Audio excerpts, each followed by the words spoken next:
Shalom, shalom. First and foremost, I let it give all praise, honor, and glory unto my power, who is Yahweh, Bahashem, Yahweh Shai. Double honors to Elder Tahar and the rest of the elders that are fervently pushing this truth of great millstone. And as always, peace and blessings unto the elect and the sincere Agwath that are watching, listening, and learning. All right, so I wanted to go into some history, really concerning about America, the first Europeans that stepped foot on America, and how it ties in to the scriptures. And I did a lesson similar to this, going into Daniel 7, speaking about how America got took over by the 13 British colonies. So I just wanted to brush up, just brush up on it, because we consistently always got to go through these things, so it could be on the forefront of our minds. Just wanted to, shed some light to Revelation, the 20th chapter. All right, but I'm going to go ahead and start verse 1. It says, "And I saw an angel come down from heaven, having the key of the bottomless pit and a great chain in his hand," which the bottomless pit is dealing with Europe, all right, because Europe is depleted of natural resources. All right, that's why Esau goes around the earth and they, plunder, and they steal other nations' natural resources because they don't have any, okay? Europe is totally depleted of natural resources. That's why they go around and rape, rob, and murder other people's resources because they can't grow any. And that ultimately goes back to the curse of Cain, in Genesis, the 4th chapter. But verse 2, it says, "And he laid hold on the dragon," which the dragon is Esau, "that old serpent, which is the devil and Satan, and bound him 1,000 years." That's right, which that really started the eastern half of the Roman Empire. All right, that's when Jake was ruling in Europe. Judah, Benjamin, Levi was ruling over there in Europe for roughly a little bit over 1,000 years. Jake took down Esau, which that was the western half of the Roman Empire. Then you had guys like Septimius Severus, which I believe his name means cutter of the seven. Then you had Constantine. I'm just naming key names. Septimius. You had Septimius Severus. I think you had Persepius Niger. I believe he was also one of them. I believe so. And then you also had Constantine, which Constantine was really the start of the Byzantine Empire, which that's the eastern half of the Roman Empire. That was the continuation of the Roman Empire, the eastern half, which is called the Byzantine Empire. And you look that up, you will see different dark images of Jake, or different dark images of the figures in the Bible. You got Russian icons, and that goes into the Eastern Orthodox Church, which those Eastern Orthodox churches, they had nothing but dark skin depictions of Yahweh Shai, Solomon, David, all of the Israelites. And that was going on for a little bit over 1,000 years. But verse 3, it says, "And cast him into the bottomless pit, and shut him up, and set a seal upon him, that he should deceive the nations no more, till the 1,000 years should be fulfilled. And after that he must be loosed a little season." That's right. And that dragon must be loosed a little season. We're in that little season right now. All right, and that started with really the Spanish. All right, that started with the Spanish, where you had this guy Christopher Columbus and the rest of the conquistadors that came over here to the New World. All right, so after roughly a little bit over 1,000 years, that's when Esau started to come in power. Esau started to deface the images of the dark skin pictures of the Israelites, and started painting and started destroying it, which that's called iconoclasm. All right, iconoclasm. And that's why we see pictures like Yahweh Shai, the Most High, all right, Moses, Joseph. That's why we see depictions of them all so-called white. because what Esau did was destroy those dark images and just made white, so-called white images. All right, so let's go into this right here. Got a little article. Now it's colonial America. Then you see here 1492 to 1763. And this is about the Spanish, all right, because the Spanish was the first to have dominance or have territory set up over here in the so-called New World. All right, so it says European nations came to the Americas to increase their wealth and broaden their influence over world affairs. And that's Esau. Let me go ahead and get that in the book of Habakkuk. This book of Habakkuk, chapter 2, and verse 5. It says, yea, also because he transgressed by wine, meaning what? That wine symbolizes his doctrine, or Esau's way of living. And we see that he did that. Or when he came over here to establish dominance, what did he do? He converted the so-called indigenous Americans, which would be consists of, Reuben,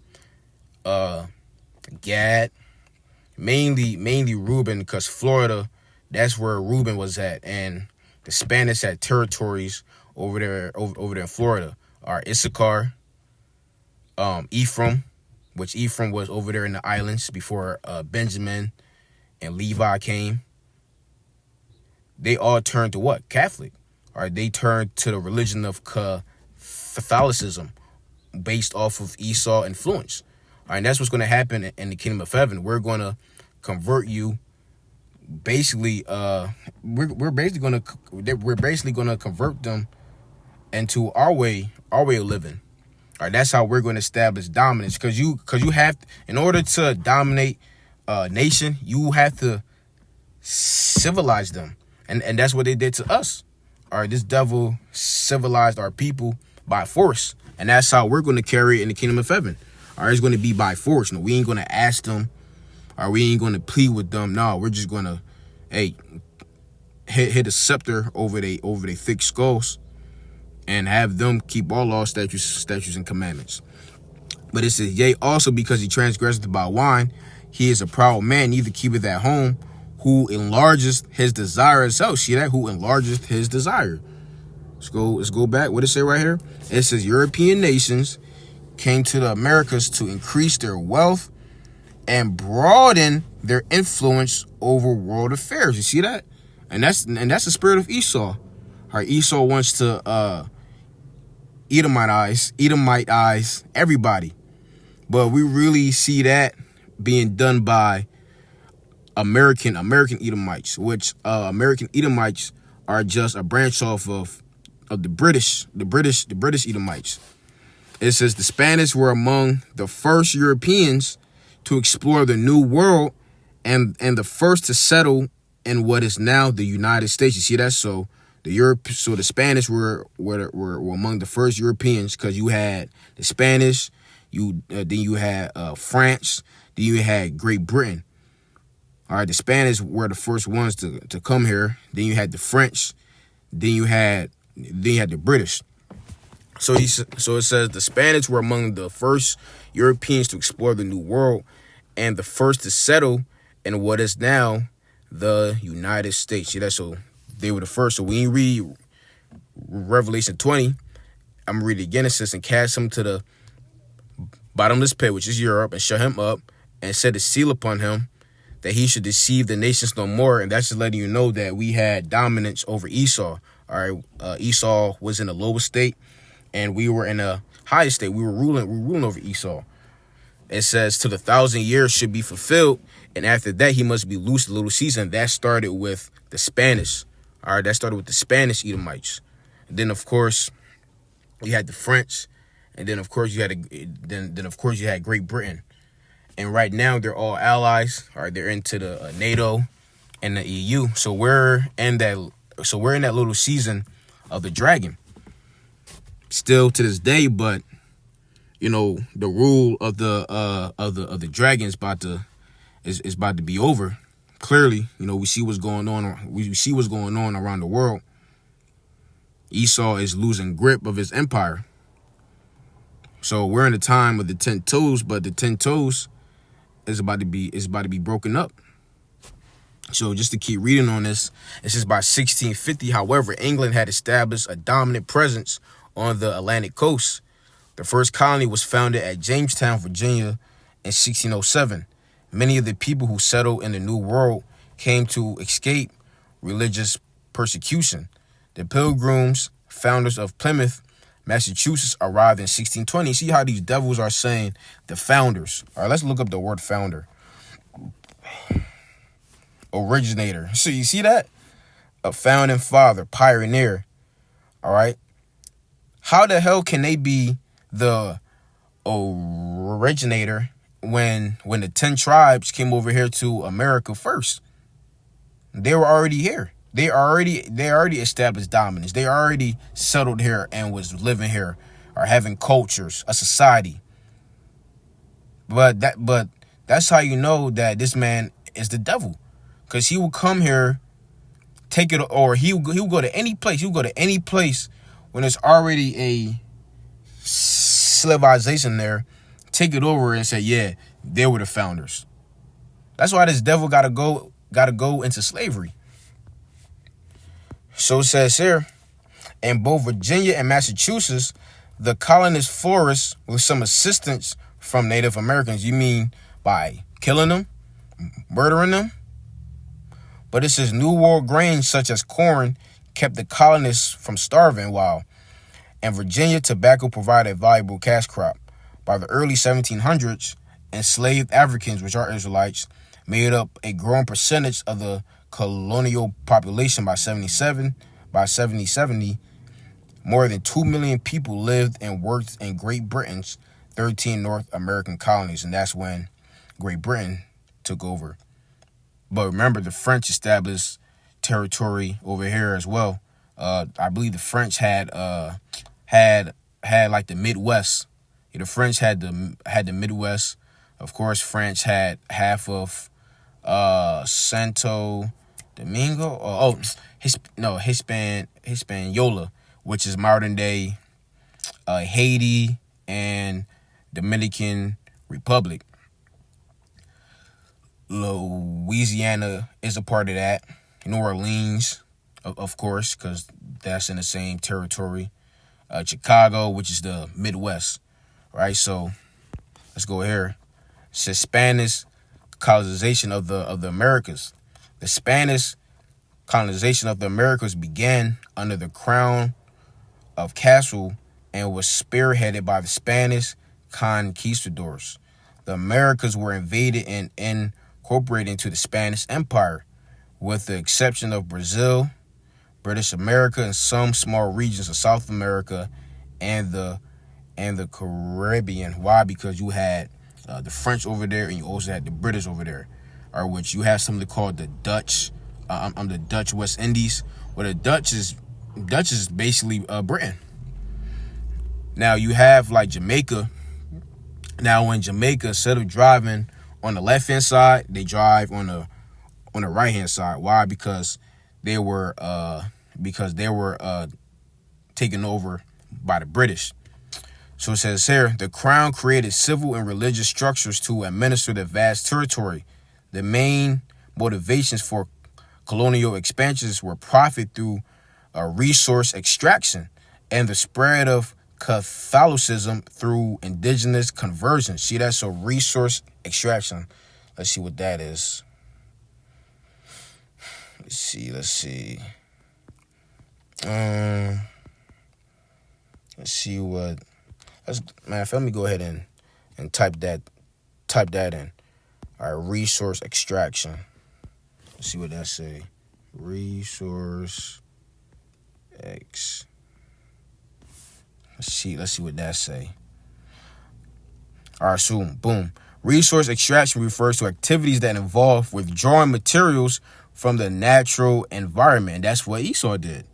All right, that's exactly what Esau did by going around to these different lands and stealing their natural resources because they don't have none. Matter of fact, let me go ahead and get that curse of Cain in the book of Genesis. Genesis, the 4th chapter.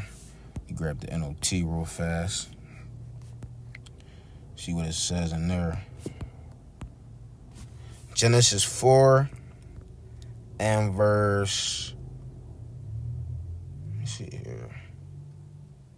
All right, boom. Genesis 4, verse 10. It says, but Yahweh said, what have ye done? Listen, your brother's blood cries out to me from the ground. Now you are cursed and banished from the ground, which has swallowed your brother's blood. No longer will the ground yield good crops for you. No matter how hard you work, from now on, you will be a homeless wanderer on the earth. And that's how we know Esau is the reincarnated version of Cain. All right, see that Cain was cursed from the earth. All right, that's why Cain, or that's why Esau, he goes around and steals everybody else's lands. Because he's cursed. He doesn't have a certain dwelling place. But it says, no longer will the ground yield good crops for you. And that's why this devil can't grow shit over there in Europe. Because the Heavenly Father cursed him.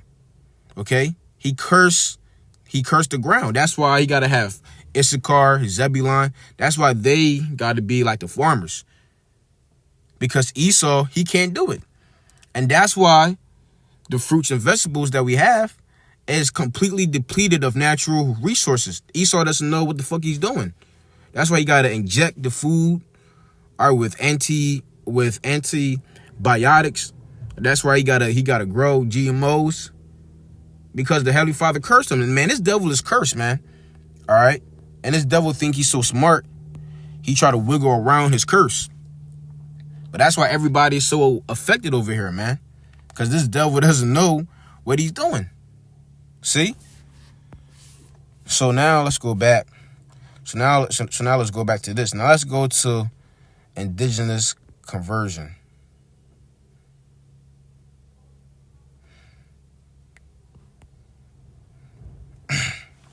Well, look, let me see. Let me go ahead and type it in. Some good history. Indigenous conversion. Let's look up that. Let's look that up.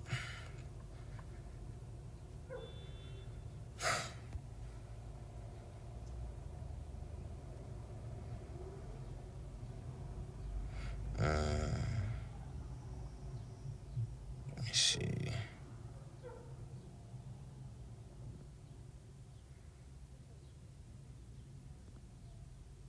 Here we go.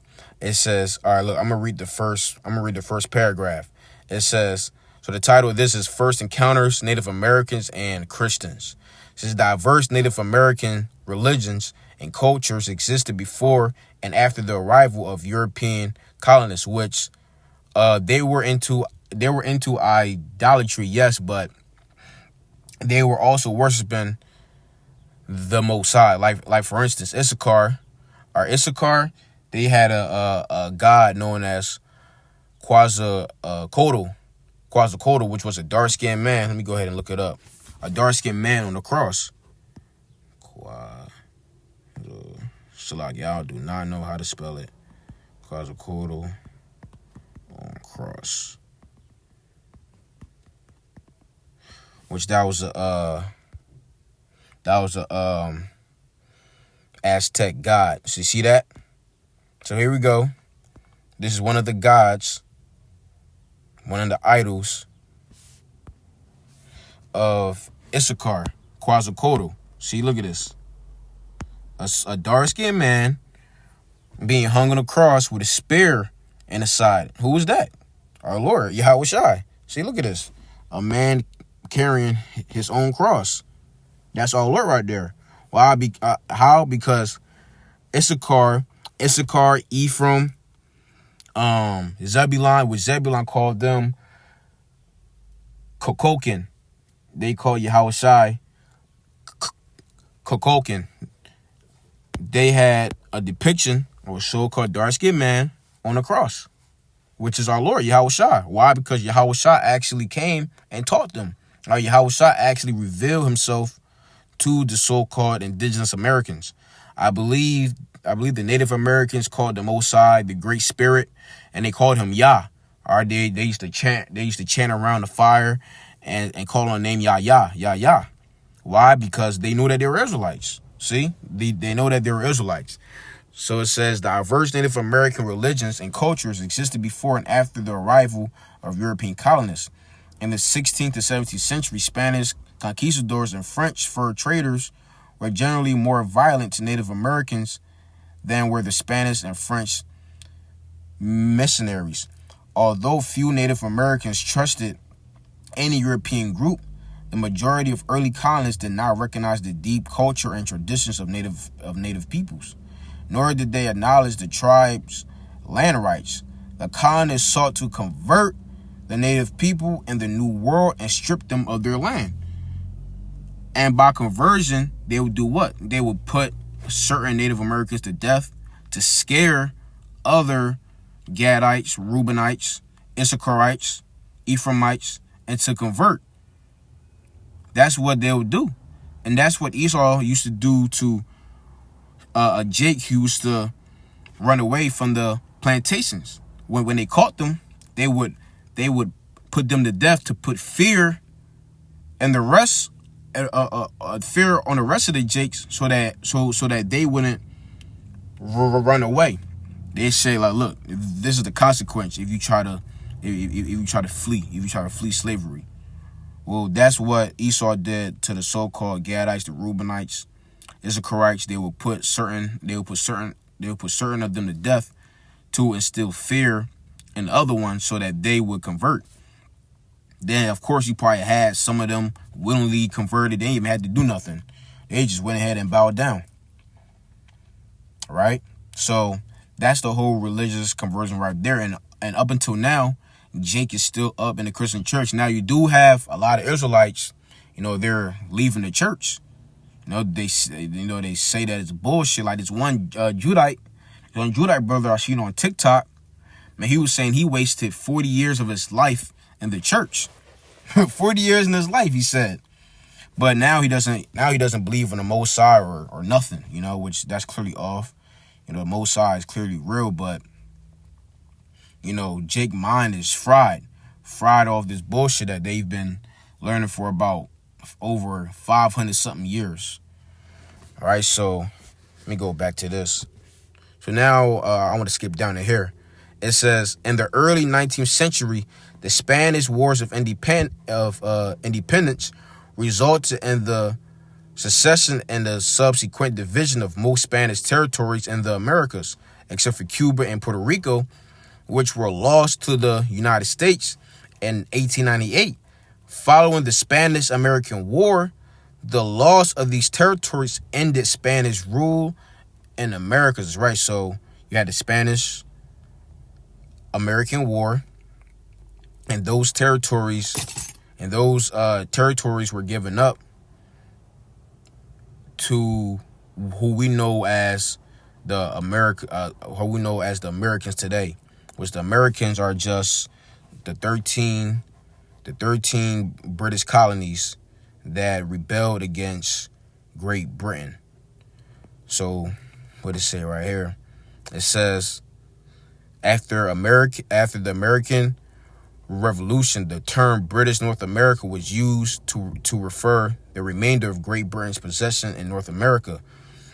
The term British North America was used in 1783, but it was more commonly used after the Report on the Affairs of British North America, generally known as the Durham Report. There was something in here. Hold on, because I was reading up on it. All right, here we go. Yeah, the first part. So it says British America comprised the colonial territories of the British Empire in the Americas from 1607 to 1783.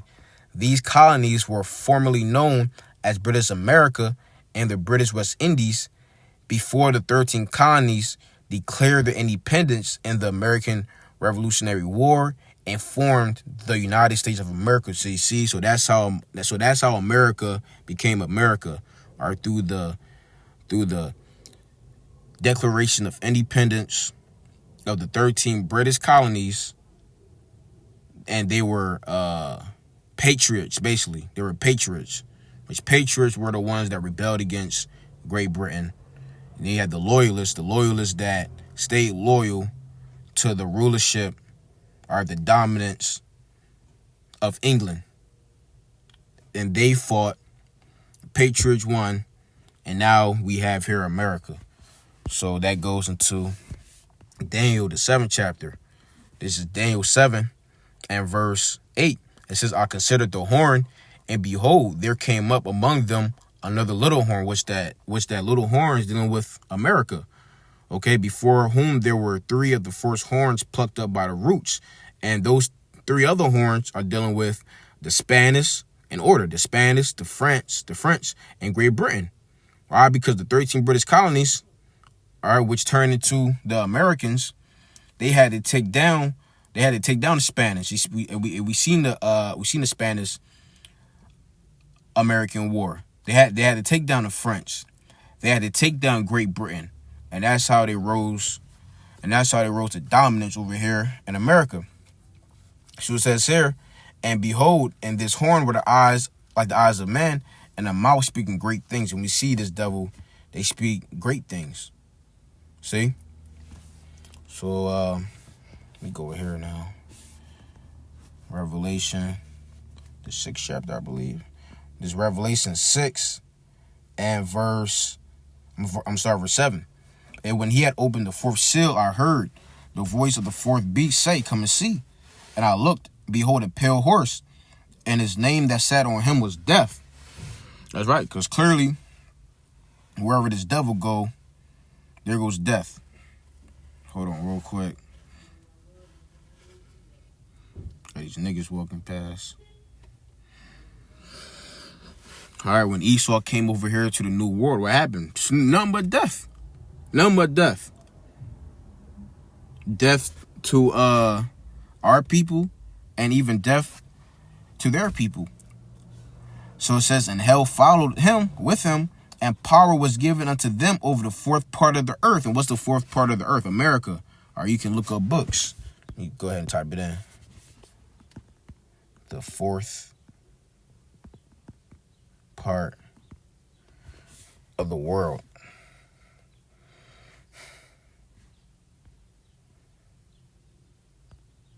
See, look at this. The fourth part of the world.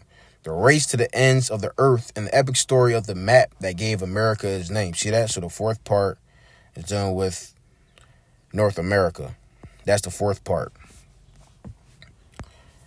So back to Revelation 6 and verse 8.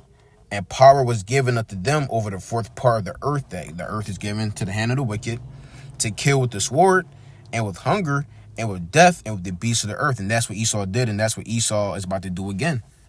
All right, he's about to totally destroy this place with famine, all right, with death, and with the beasts of the earth. Ultimately, by the spirit and power of Yahweh, by Hashem Yahushai. All right, but with that, you know, that's it on that. Just wanted to go into some history, go into some scriptures. Now you see that? That's why, hey, look, like Apostle Tahar used to always say.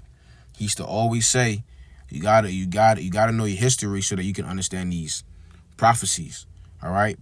But how about the you few brothers and sisters were edified. Till next time, shalom.